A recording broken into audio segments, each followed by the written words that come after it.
Hi, this is Sezin Zengin. Today we are together with Professor Richard Werner from Oxford University. He's also a member of the Montfort University.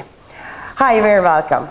Today we will be talking about the new paradigm about the central bank's movements regarding to how conventional economics doesn't work since. Yes, in this day and age, central banks are still arguing that they can stimulate the economy by lowering interest rates.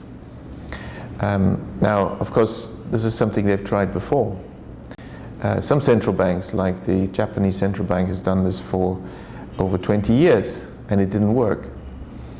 The European Central Bank has been lowering interest rates again and again, and that hasn't really worked. And yet it's proposing to lower rates further. Central banks have lowered interest rates into negative territory, and that's also not working. So it's time to consider. But it has been the monetary policy of the government since then, right?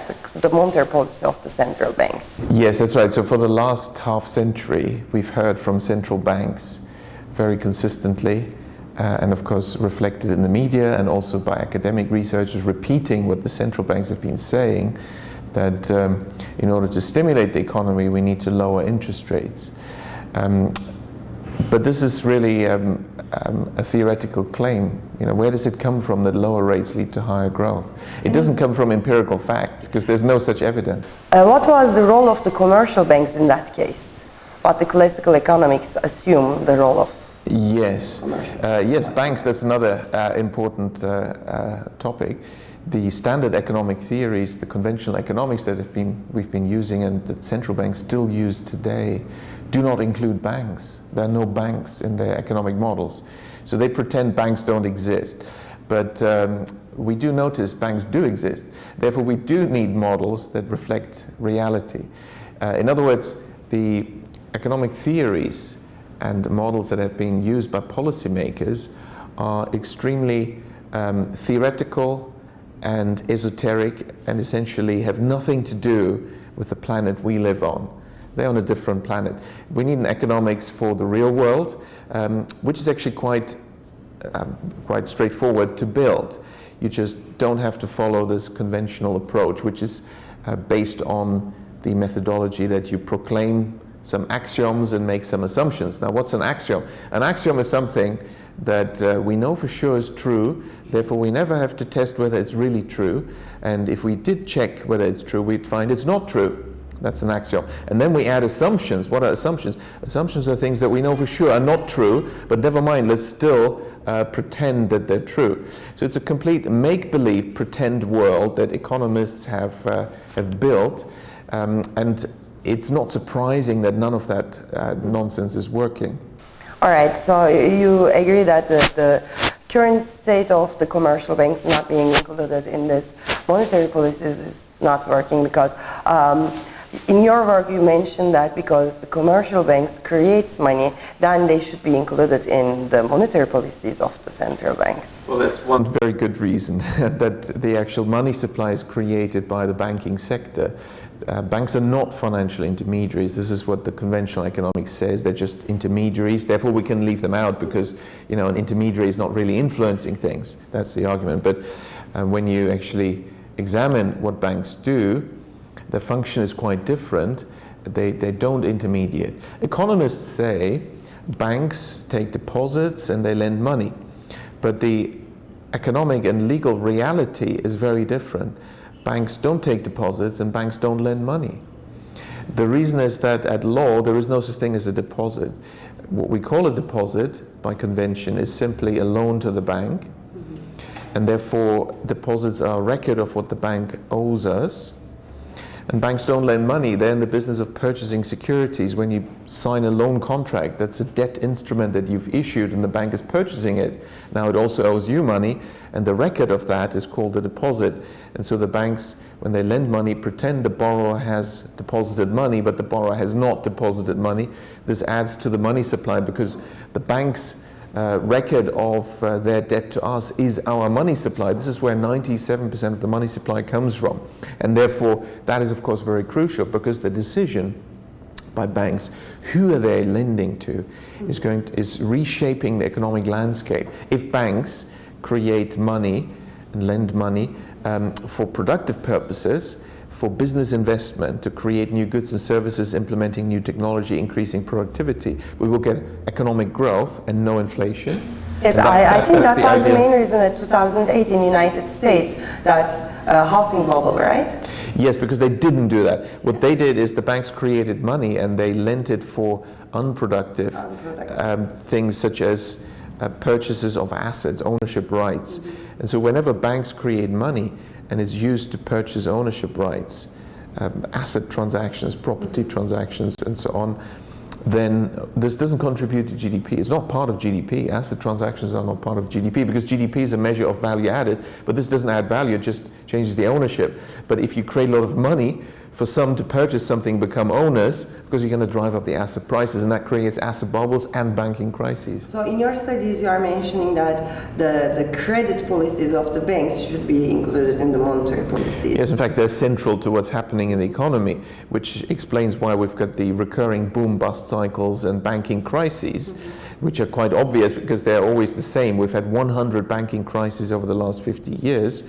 And they're always the same mechanism, and still economists don't understand what's going on because they still they insist on staying in their theoretical dream world, and in this dream world there are no banks, and therefore of course they can't see what's happening.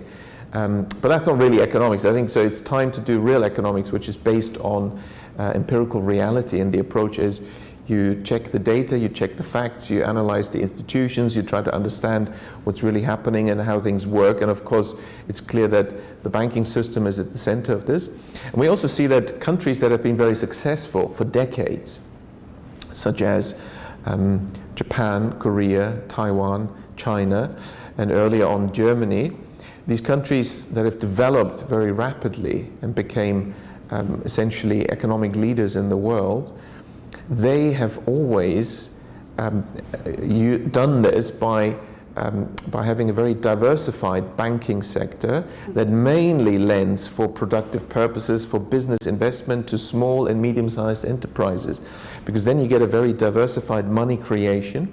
The SMEs, small and medium-sized enterprises, are the main employer in almost every economy, and if you inject money there, new money creation to help them implement new technologies and expand, you will get job creation, you will get economic growth, and you won't get inflation. You also get low inequality.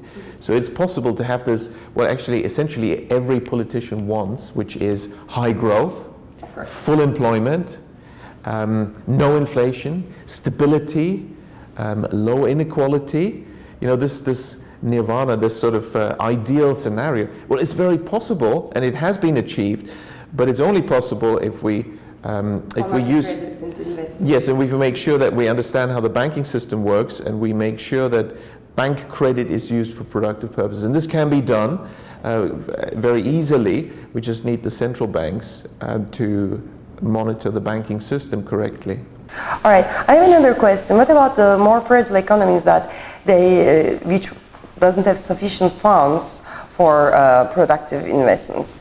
What do you think about the foreign investment in those countries? Or yeah, that's a very interesting and very important question for many developing countries, because especially IMF, World Bank, and Washington policies have pushed on developing countries this idea that, oh, for growth we need savings.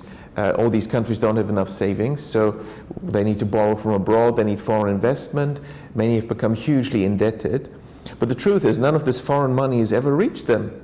It was a trick, because foreign money stays abroad. That's the rule of international banking. You know, dollars stay always in the US banking system. British pounds stay always in the British banking system. They don't reach an African country. An African country has its own currency, banking system, and central bank. And the foreign currency will always stay abroad. So that already tells you we don't need the foreign money for economic growth. It's only good to purchase things abroad, but that's very limited and should be used in a very targeted way. So this whole lending to developing countries to get them indebted was a trick to get them, well, essentially dependent on the lending countries and then extract resources.